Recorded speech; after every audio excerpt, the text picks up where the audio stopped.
வாழ்வார்கள் மீண்டும் நாம் வேண்டி கேட்டுக் கொள்வதை போல இந்த வாழ்த்துறைகள் 2-3 பேர் முடிந்த பிறகுதான் நம்முடைய TKS இளங்கோவன் ஐயா, முத்துலிங்கம் ஐயா, ஏர்வாடியார் ஆளுமைகள் பேச இருக்கிறார்கள். எனவே வாழ்த்துறைக்கு வருபவர்கள் 3-5 நிமிடங்கள் தங்களது வாழ்த்துறை அமைத்துக் கொள்ளுமாறு கேட்டுக்கொண்டு, திரைப்பட இயக்குனரும் கவிஞருமான மிகச்சிறந்த கவிதைகளை தொடர்ந்து எழுதி வருகிறவர், தமிழகத்தினுடைய இலக்கிய திரை ஆளுமைகளை குறித்த அனைத்து செய்திகளையும் தனது விரல் நுழையில் வைத்திருக்கிற கவிஞர் பிருந்தா சாரதி அவருடைய வாழ்த்துறை இப்பொழுது.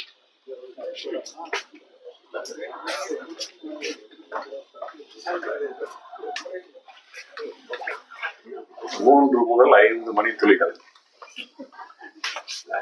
இன்றைக்கு ஆசிரியர் தினம். நேற்று கம்பதாசன் திரைப்படத்துறையில் கதை வசனகர்த்தா, பாடலாசிரியர், நடிகர், பாடகர், இன்று எத்தனையோ அவதாரங்களை எடுத்தவர்.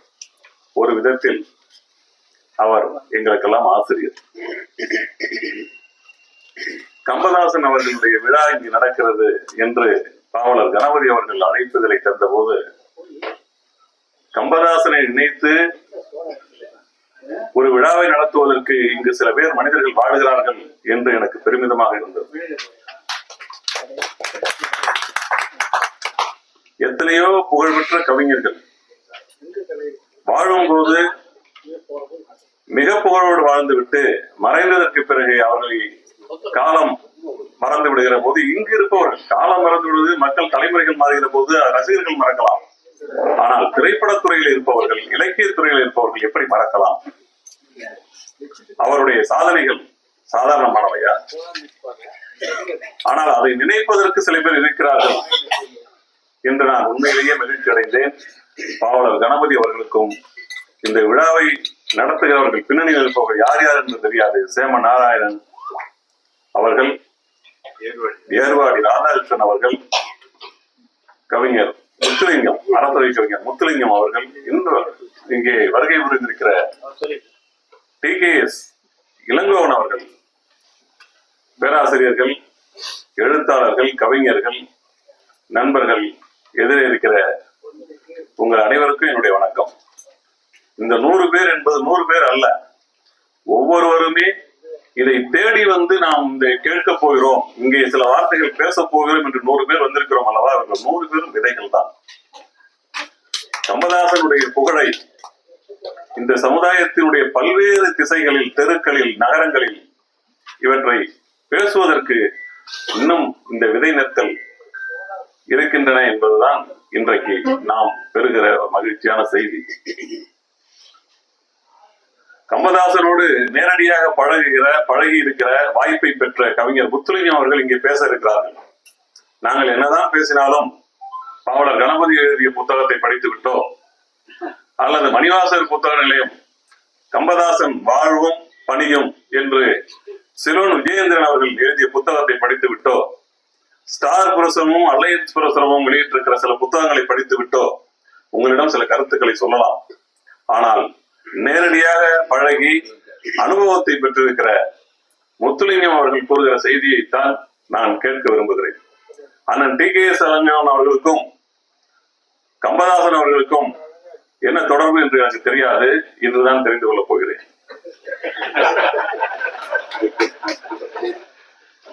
கலைஞரானால் கமலஹாசனை பற்றி ஒரு அழகான ஒரு வார்த்தையை சொல்லியிருக்கிறார் அவர் மறைந்த போது. இன்னும் ஆழ்ந்து தமிழ் இலக்கியத்திற்கும் தமிழ் அன்னைக்கும் பல இலக்கிய வளங்களை வழங்கி பெருமை சேர்த்திருக்க வேண்டியவர் கம்பதாசன் என்று சொல்லியிருக்கிறார். கவியரசர் கண்ணதாசன் எனக்கு முன்னோடி கம்பதாசன். பம்பாயில் இருந்து பட தயாரிப்பாளர்கள் இங்கே பாடல் எழுதுவதற்காக வந்தால் முதலில் கம்பதாசனைத்தான் கேட்பார்கள். கம்பதாசன் இல்லை என்றால் தான் பிறருக்கு வாய்ப்பு வரும். அவர் பெற்ற தொகை எங்களை எல்லாம் நாங்கள் வாங்கியதை விட பெரிது.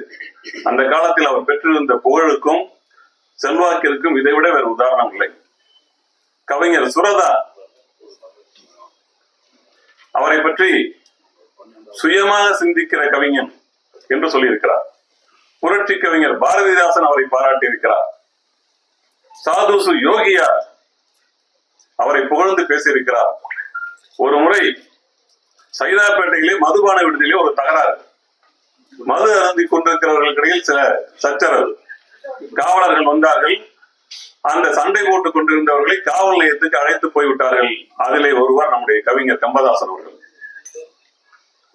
கம்பதாசனை அழைத்து சென்ற காவலர்களுக்கு தெரியாது இவர் கம்பதாசன் என்று.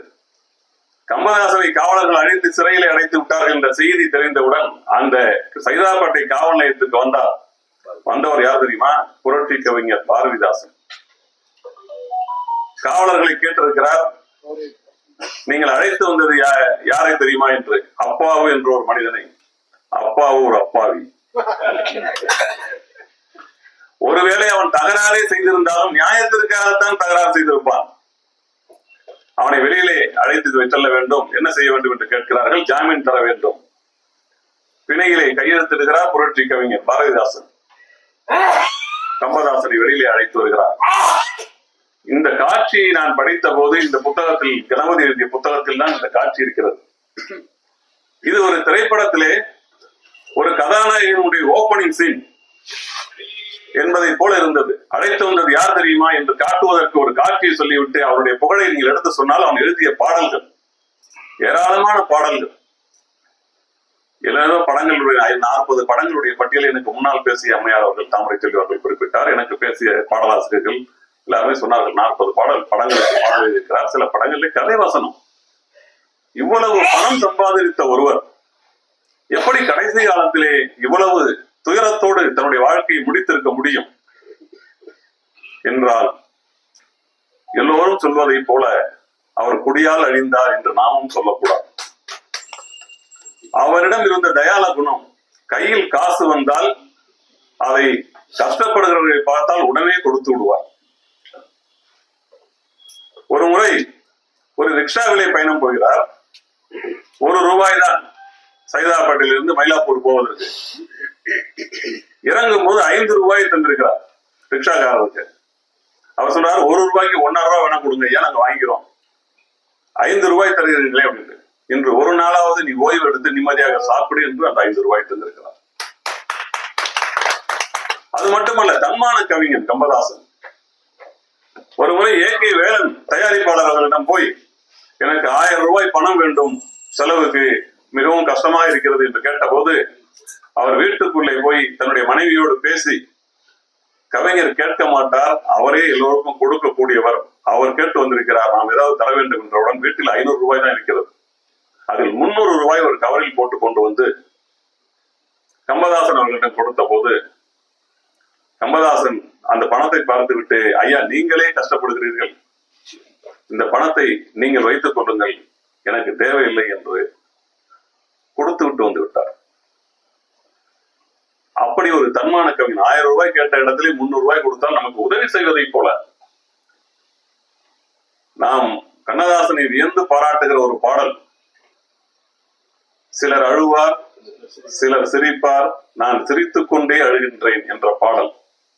ஆனால் அதற்கு முன்பாகவே கண்ணதாசனுக்கு அந்த எண்ணத்தை தூண்டிவிடும் விதமாக கம்பதாசன் எழுதிய வரிதான், சிலர் வாழ்வார், சிலர் சாவார், நான் செத்துக்கொண்டே வாழ்கின்றேன். இந்த வரி அவருடைய வாழ்க்கையை சொல்லுகிற வரி. அந்த பாடலுடைய முழு வரியும் இந்த புத்தகத்தில் இருக்கிறது. கணபதி அவர்கள் தொகுத்திருக்கிற அந்த புத்தகத்தில் இருக்கிறது. தொழிலாளி என்ற ஒரு கவிதை, சிறைச்சாலை என்ற ஒரு கவிதை, எல்லாவற்றிலும் ஒரு பட்டியல் போட்டிருக்கிற அந்த கவிதைகளை படித்து பார்த்தால், பிச்சைக்காரன், குயவனை பற்றி ஒரு பாடல். நான் சில வரிகளையாவது அந்த குயவன் அந்த அற்புதமான கற்பனை என்றால், இன்றைக்கு ரவீந்திரநாத் தாகூரோடும் மில்டனோடும் உலக கவிஞர்களோடு ஒப்பிடத்தக்க ஒரு கவிஞன் கம்பதாசன் என்று பாராட்டுகிற மனிதர்கள் சாதாரணமானவர்கள் அல்ல. இந்திய இலக்கியத்தில் மிகச்சிறந்த உயரத்தை தொட்டவர்கள் வங்க கவிஞர்கள் சொல்கிறார். வங்க கவிஞர் சொல்கிறார், கண்ணதாசன் சொல்கிறார், சுரதா சொல்கிறார் என்றால் அந்த உயரம் சாதாரணமானது அல்ல. அவருடைய ஒரு வரி, குயவனை பற்றி ஒரு பாட்டு எழுதியிருக்கிறார் பாருங்க. அந்த குயவன் சக்கரத்திலே மண்பானையை வைத்து வணைந்து கொண்டிருக்கிறார். அதை பற்றி எழுதுகிறார், நாரணன் போல இவன் கையில் சக்கரம். திருமால் இருக்கிறார் இல்லையா, அவர் கையில சக்கரம் இருக்கிறது. அதை போல குயவன் கையிலும் சர்க்கம் இருக்கிறது. அவன் உருவாக்குகிற அந்த மண் பாண்டங்கள் இவையெல்லாம் பிரம்மன் இந்த உலகத்தை படைக்கிறான். அதை போல நம்முடைய இந்த கண் முன்னால் தெரிகிற இந்த உலகத்தில் பாத்திரங்களை வணைகிறவன் இந்த குயவன் என்ற கற்பனை. அதை போல பிச்சைக்காரர்களை பற்றி, தொழிலாளர்களை பற்றி, எல்லா தொழிலாளர்களை பற்றி ஒரு தொகுதியே எழுதியிருக்கிறார். எல்லா நெசவாளர்களை பற்றி இருக்கும், கொள்ளர்களை பற்றி இருக்கும். அது எல்லாவற்றிலுமே அபாரமான கற்பனைகள். இவற்றை பற்றி பேசுவதற்கு எனக்கு 5 நிமிடங்கள் போதாது. ஆனாலும் ஒரு நன்றி கடன் பட்டு ஒரு மாபெரும் கவிஞனை பாராட்டுவதற்கு சில மணித்துளிகள் கொடுத்தாலும் கூட அதில் தவறவிட்டுவிடக் கூடாது என்ற அடிப்படையில் தான் இங்கே வந்தேன். இன்னொரு ஒற்றுமையும் எனக்கு உண்டு. அவர் கொலு பொம்மைகளை தயாரிக்கிற குடும்பத்திலிருந்து பிறந்தவர். கும்பகோணத்திலே கும்பேஸ்வரன் கோவிலிலே அமைந்திருக்கிற கடைகளில் ஒன்று எங்க அப்பா, எங்கள் தந்தையார் நடத்தி வந்தார். அதில் நவராத்திரி நேரம் வரப்போகிறது. அதில் கொலு பொம்மைகளை நாங்கள் விற்போம். ஆகவே அந்த தொடர்பும் எனக்கு கம்பதாசன் அவர்களோடு உண்டு. இப்படி ஒரு நிகழ்ச்சி நடத்துகிற உங்கள் தொண்டு உள்ளத்திற்கு, கலை உள்ளத்திற்கு என்னுடைய அன்பான வணக்கத்தை தெரிவித்து விடைபெறுகிறேன். நன்றி, வணக்கம்.